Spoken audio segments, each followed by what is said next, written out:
I'm Dr. Mallaya, Assistant Professor, Department of Economics, Dr. B.R. Ambedkar Open University.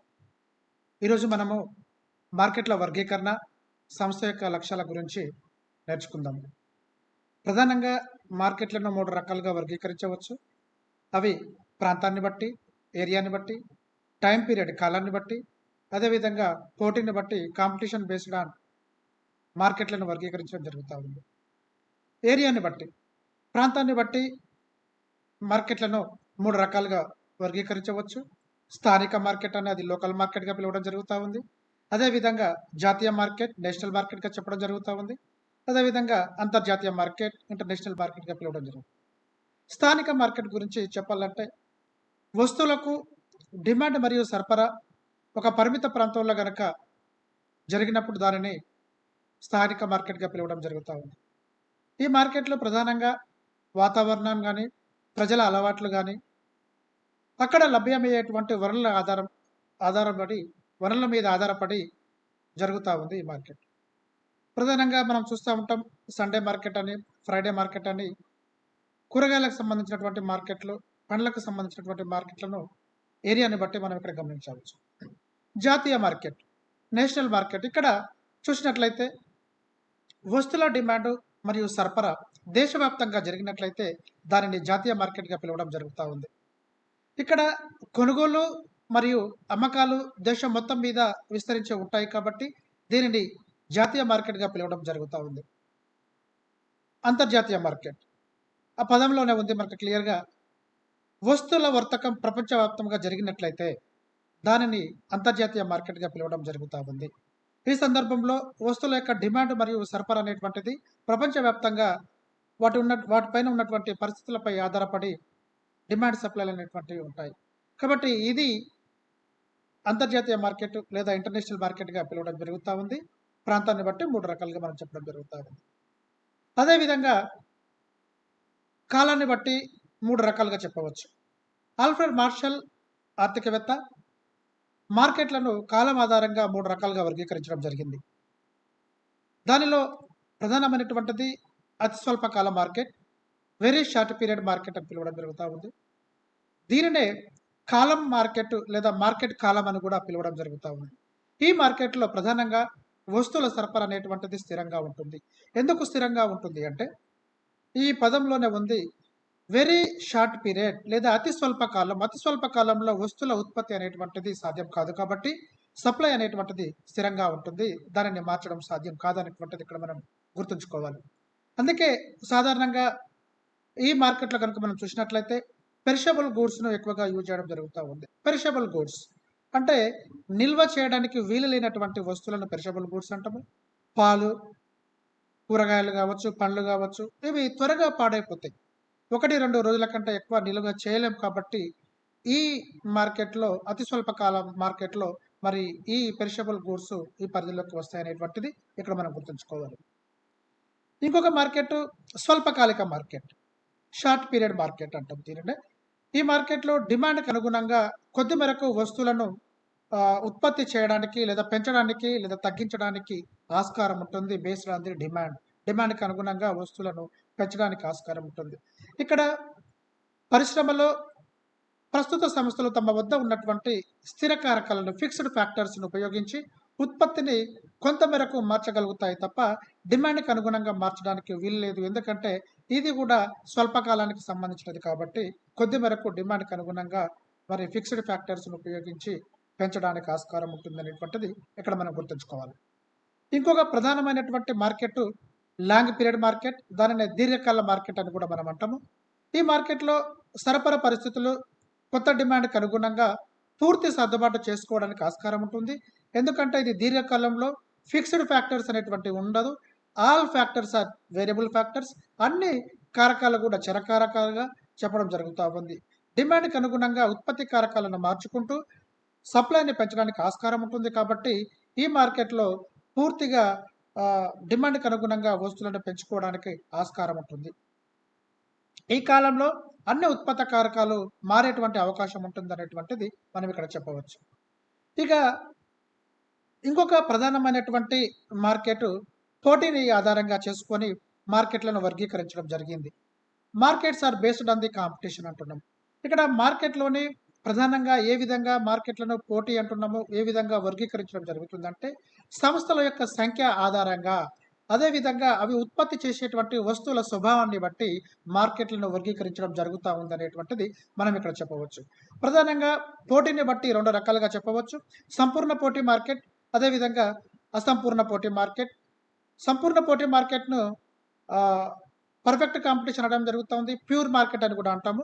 అసంపూర్ణ పోటీ మార్కెట్‌ని imperfect కాంపిటీషన్‌గా చెప్పడం జరుగుతా ఉంది. ఇక్కడ మనము గుర్తుంచుకోవాల్సినటువంటిది, ఈ సంపూర్ణ పోటీ మార్కెట్ గురించి మాట్లాడేటప్పుడు, ఈ మార్కెట్‌లో అనేక మంది అమ్మకందారులు, అనేక మంది కొనుగోలుదారులు ఉంటారు. సంస్థ నిర్ణయించినటువంటి ధరను ఈ అమ్మకందారులు ఫాలో అవుతా ఉంటారు. ఎక్కడైతే డిమాండ్ సప్లైలు ఖండించుకుంటాయో, ఆ నిర్ణయించినటువంటి ధరను మరి ఇక్కడ సంస్థలనేటువంటివి ఫాలో కావడం జరుగుతా ఉంది తమ వస్తువులకు. ఇది సంపూర్ణ పోటీ మార్కెట్‌కి సంబంధించినటువంటిది. ఇక అసంపూర్ణ పోటీ మార్కెట్ గురించి చెప్పాలంటే, దీనిని మళ్ళీ ప్రధానంగా వివిధ రకాలుగా వర్గీకరించవచ్చు. ఏకస్వామ్యంగా, ద్విస్వామ్య మార్కెట్ అని, ఏకస్వామ్య పోటీ మార్కెట్ అని, పరిమిత స్వామ్యంగా ఈ రకంగా ఈ అసంపూర్ణ పోటీ మార్కెట్‌ని వివిధ రకాలుగా వర్గీకరించవచ్చు.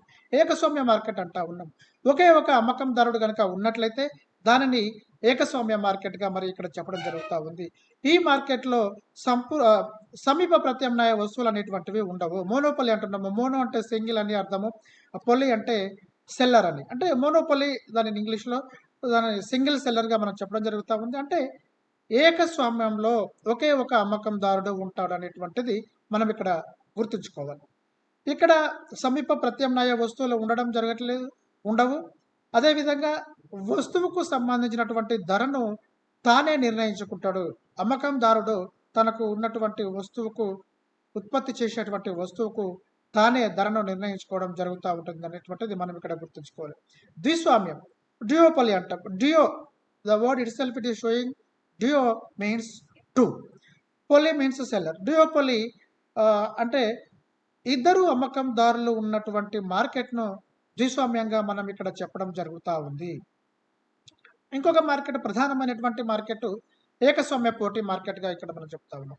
ఏకస్వామ్య పోటీ మార్కెట్‌ని మనం గమనించినట్లయితే, ఈ మార్కెట్‌లో కూడా అనేక మంది అమ్మకందారులు, అనేక మంది కొనుగోలుదారులు ఈ మార్కెట్‌లో ఉంటారు. ఈ మార్కెట్‌లో ప్రధానమైనటువంటి లక్షణాలను గనక చూసినట్లయితే, అమ్మకపు వ్యయాలు అనేటువంటివి ఉంటాయి. ప్రొడక్ట్ డిఫరెన్షియేషన్ అనేటువంటిది ఉంటుంది. అంటే ఇక్కడ అమ్మకపు వ్యయాలు అని మాట్లాడేటప్పుడు, సంస్థలు ఉత్పత్తి చేసినటువంటి వస్తువులను ప్రమోట్ చేసుకోవడం కోసం కొంత ఖర్చు చేసుకోవాల్సి వస్తుంది. ఎక్కువ సేల్స్ చేసుకోవడం కోసము తాము కొంత ఖర్చు అనేటువంటిది చేయడం జరుగుతా ఉంది. అది అడ్వర్టైజ్ రూపంలో కావచ్చు, పాంప్లెట్స్ రూపంలో కావచ్చు.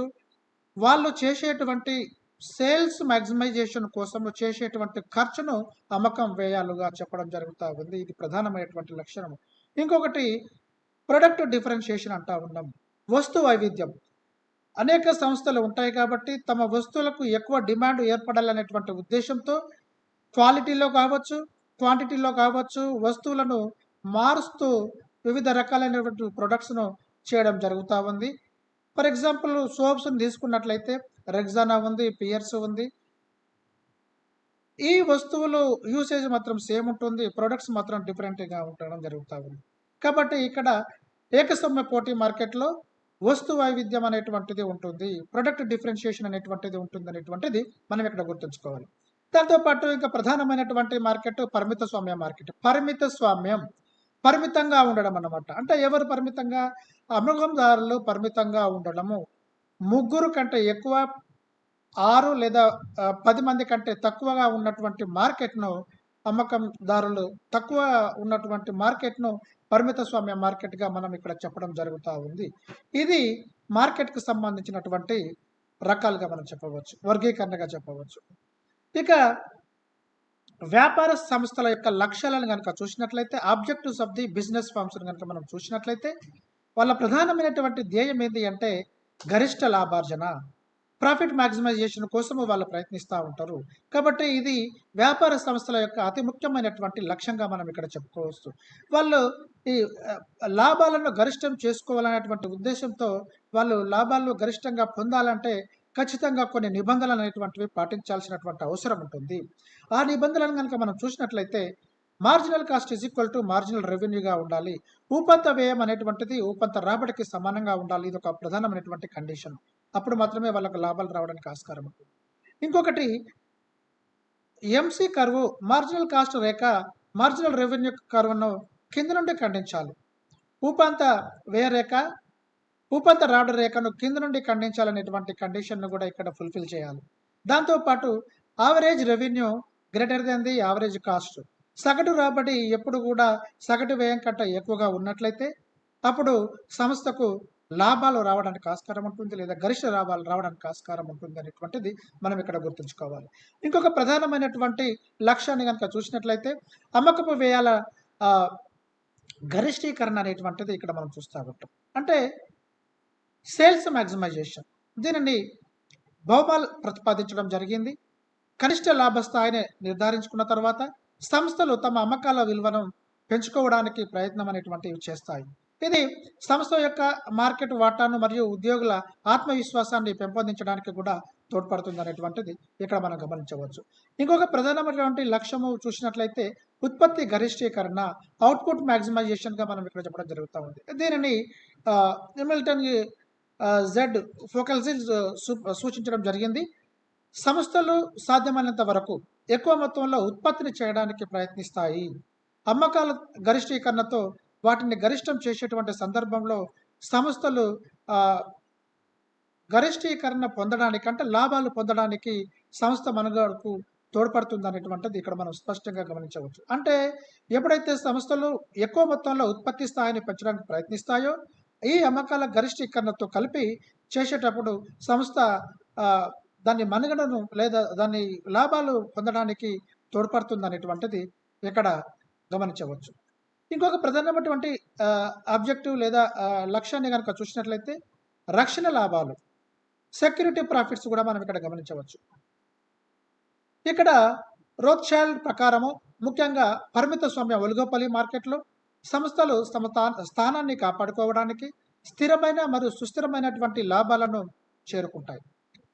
ఇక్కడ ఇతర సంస్థల నుండి పోటీ రాకుండా ఉండడానికి ధరలను మరి పెంచకుండా, వాళ్ళు తగ్గించకుండా జాగ్రత్త పడుతూ ఉంటారు. కట్ త్రోట్ కాంపిటీషన్ అనేటువంటిది ఇక్కడ ఉంటుంది కాబట్టి ఇక్కడ వాళ్ళు జాగ్రత్తగా ధరలను పెంచకుండా, తగ్గించకుండా, వీళ్ళ మధ్య పోటీ అనేటువంటిది ఏర్పడకుండా జాగ్రత్తగా ఉంటారనేటువంటిది ఇక్కడ మనం గమనించవచ్చు. సంతృప్తి అనేటువంటిది గరిష్టీకరణ, సాటిస్ఫాక్షన్ మ్యాక్సిమైజేషన్ అనేటువంటిది. సైటోస్కీ మరియు హెర్బర్ట్ సైమస్ దీనిని ప్రతిపాదించడం జరిగింది. వ్యవసాయదారులు కేవలం గరిష్ట లాభాలకే కాకుండా తగినంత లాభాలతో పాటు తమ విశ్రాంతికి తగిన సంతృప్తికి ప్రాధాన్యత అనేటువంటిది ఇవ్వడం జరుగుతూ ఉంది. దీనిని సాటిస్ఫాక్షన్ బిహేవియర్గా కూడా పిలవడం జరుగుతూ ఉంది. ఇవి అబ్జెక్టివ్స్ ఆఫ్ ది ఫర్మ్కి సంబంధించినటువంటివి.